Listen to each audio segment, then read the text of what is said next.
Buenas tardes, estudiantes.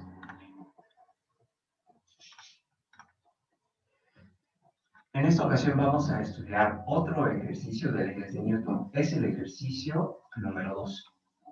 El texto del ejercicio dice: la partícula de masa m igual a 8.5 kilogramos reposa sobre un plano inclinado a un ángulo de 10 grados respecto a la horizontal. De pronto, una fuerza F de 135 newtons paralela al plano empuja a la partícula hacia la parte superior del mismo. Considerando que el coeficiente de rozamiento entre la partícula y el plano es de 0.67, representado por mu, calcular el valor de la aceleración que experimenta la partícula. Luego entonces, el esquema del ejercicio nos permite apreciar que tenemos a la partícula reposando en el plano cuya inclinación es de 10 grados respecto del horizontal, y cuando viene la fuerza F y se le aplica a dicha partícula, esta va a experimentar una aceleración hacia la parte superior del plano. Bien, enseguida lo que hacemos es sobreponer el sistema de referencia de tal suerte que el eje de las X, por ejemplo, lo vamos a alinear con la dirección de desplazamiento, es decir, lo vamos a colocar de tal manera que sea paralelo al plano de inclinación. Por tanto, el eje de las Y sería perpendicular a lo que es el mismo plano. Y estaríamos observando ahí cómo se comportan todos los vectores que intervienen. Por lo pronto veamos que el vector que se aplica de fuerza F mayúscula, pues es paralelo al eje de las X. La aceleración o el vector de aceleración, pues es paralelo al eje de las X.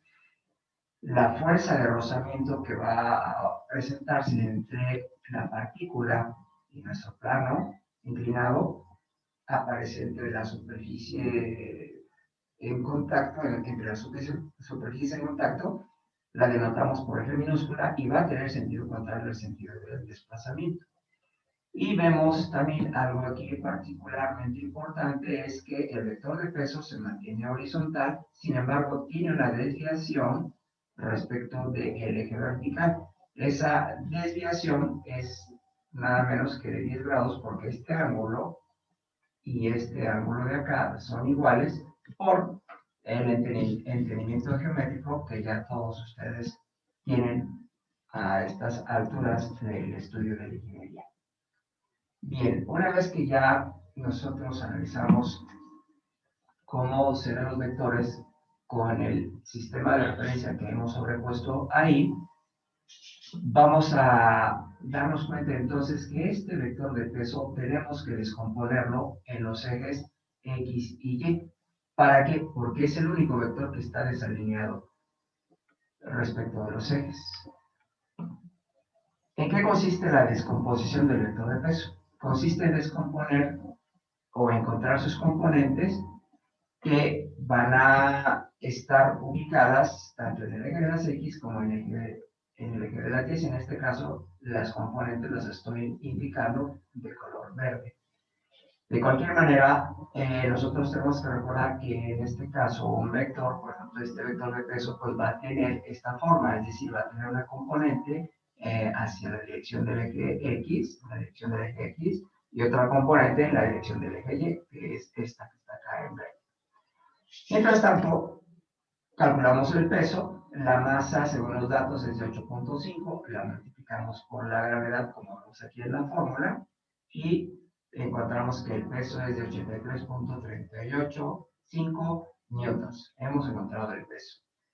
Para que nosotros podamos convertir en vector este peso, pues necesitamos, en este caso, escribir que ese peso de 83.385 newtons vamos a aplicarle coseno y seno de 260 grados. Estoy utilizando un ángulo global o absoluto que medimos desde el eje positivo de las X en sentido antihorario hasta llegar a nuestro vector de interés, que es este.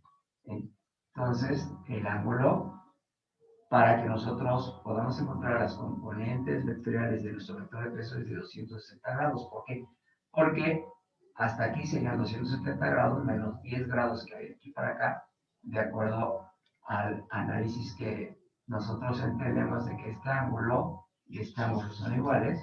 Por esa razón, entonces, mi ángulo para que yo convierta el vector a mi vector de peso es que de aquí hasta acá hay un ángulo de 260 grados. Luego, entonces, voy a tener que aplicar el cis, o sea, coseno y seno de 260 grados a este valor numérico para que esto yo lo convierta en vector.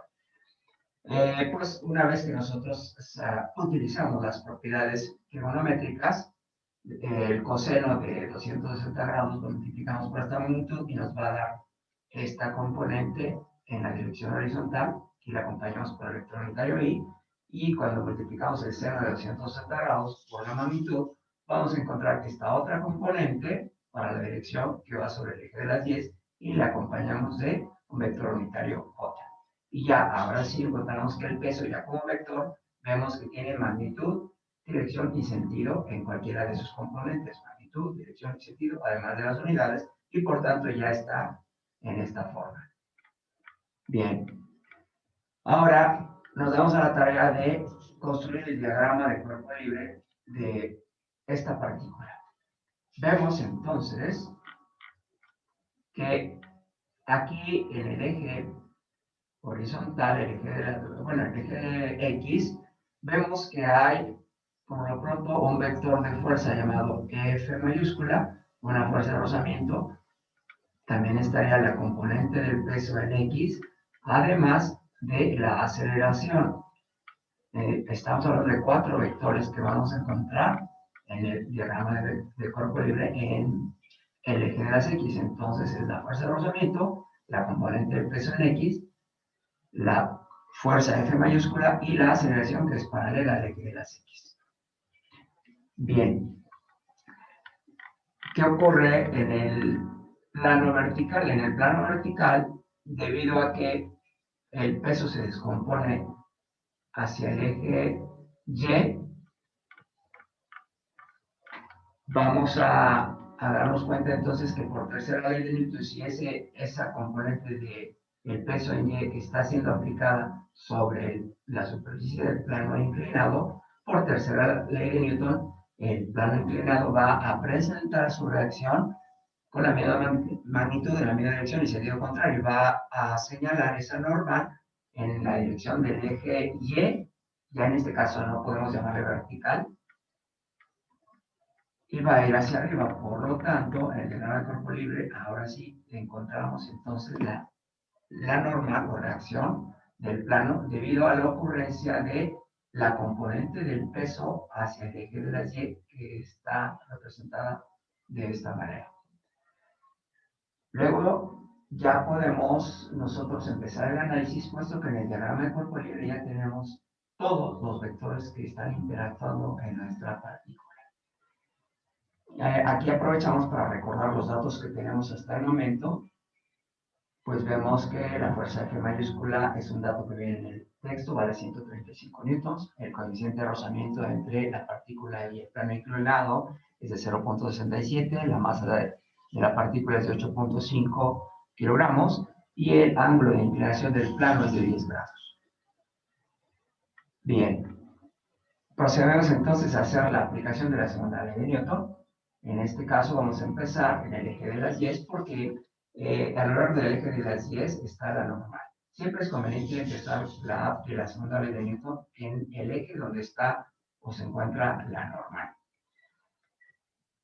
Luego entonces, nosotros, esta fórmula que dice que la sumatoria de todas las fuerzas en Y es igual a la masa por la aceleración en Y, o resultante de las fuerzas en Y es igual a la masa por la aceleración en Y, este producto me va a dar 0. ¿Por qué? Porque la aceleración en Y es igual a 0, debido a que mi partícula no se mueve en la vertical. Como podemos ver aquí en el plano inclinado, se mueve se mueve a lo largo del eje de las X, pero no se mueve en la dirección de mi eje Y. Luego entonces, en la dirección del eje Y no se mueve, por eso su aceleración en la dirección Y es 0. Luego entonces este producto me va a dar 0 y bueno, entonces esta expresión la puedo escribir de esta manera. Y ahí tengo que recordar que en dada esta situación, estoy hablando de que tengo un equilibrio estático en la dirección del eje de las 10. Ahora sí, procedemos entonces a hacer la suma vectorial de las fuerzas o vectores de fuerza que tengo en el eje de las 10. Aquí en el diagrama de cuerpo libre veo que solamente es la normal y la componente del peso en Y que va hacia abajo, pero es una suma vectorial, ahorita no debo de fijarme en los signos. Y del lado derecho tiene que darme 0. En el siguiente paso, la normal la conservo igual, la escribo igual, puesto que no la conozco, y voy a sumar, ahora sí, el equivalente numérico de mi vector, que es la componente del peso proyectada en Y, que es de menos 82.12. Como lo vemos aquí, era menos 82.118, que lo redondea a 82.12 para la dirección J. Y eso es lo que estoy escribiendo aquí. Obviamente aquí tenemos que resolver el paréntesis, más por menos menos. Esto nos quedaría negativo. A la hora del lado derecho estaría positivo, como lo vemos acá. Uy, aquí hay un error. Y entonces aquí tenemos que nuestra normal es de 82.12 newtons en la dirección del eje vertical y es positiva. Recuerda, aquí era negativo del lado izquierdo, al pasar al lado derecho se vuelve positivo. Bien, tenemos que calcular ahora lo que es la fuerza de rozamiento, aprovechando que ya tenemos la normal, aplicando esta fórmula, que en sí es una definición, multiplicamos el coeficiente de rozamiento, que es 0.67, por el valor de la magnitud de la normal. Este es mi normal como vector. Si le saco la magnitud, nada más conservo el valor numérico, 82.12, desaparece el vector unitario, y eso es lo que voy a sustituir dentro del paréntesis para como magnitud de la normal. Y lo voy a acompañar por el vector unitario y tengo que acordarme que debido a que se dirige hacia el lado negativo de las X, pues va a llevar un signo negativo. Luego entonces, haciendo esta operación, resulta que la fuerza de rozamiento es de menos 55.02 newtons en la dirección horizontal. Una vez que ya tenemos la fuerza de rozamiento, vamos a aplicar lo que es la segunda ley de Newton, pero ahora en la dirección del eje X.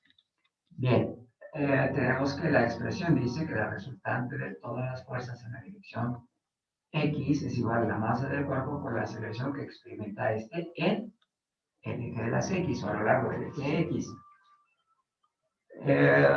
Una vez que nosotros desarrollamos la sumatoria que tenemos aquí, vemos que en el diagrama de cuerpo libre, en el eje de las X tenemos tres vectores de fuerza: la fuerza de rozamiento, la componente del peso en X, la fuerza F mayúscula y mi vector de aceleración. Son los cuatro vectores que yo tengo que encontrar en la ecuación. Tenemos la fuerza de rozamiento, la componente del peso en X, la fuerza F mayúscula y del lado derecho está mi vector de aceleración. A la hora de sustituir los equivalentes numéricos de cada uno de estos vectores, la fuerza de rozamiento que encontramos aquí arriba de menos 55.02, la sustituimos para, obviamente, en la dirección del eje X. Tenemos que la componente del peso en X es de menos 14.48x, lo verificamos aquí, menos 14.48, redondeando a dos decimales en la dirección Y. Y tenemos que la fuerza F mayúscula, que era un dato, era de 135 newtons,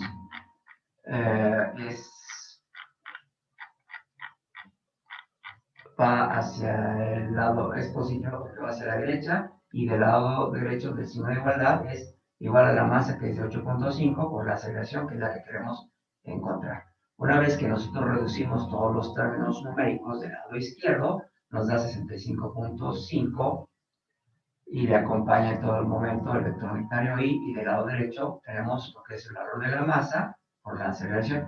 Una vez que despejamos la aceleración, dividiendo 65.5 entre 8.5, encontramos el valor de la aceleración, y esta tiene, por tanto, un valor de 7.706 metros sobre segundo al cuadrado en la dirección horizontal. y lo podemos redondear como 7.71.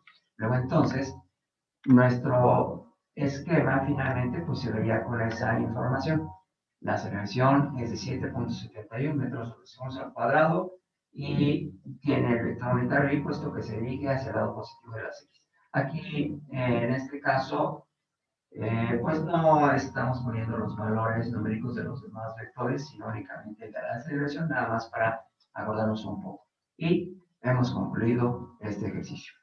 Espero que se haya entendido. Si hay alguna duda, lo comentaremos posteriormente. Hasta pronto. Gracias.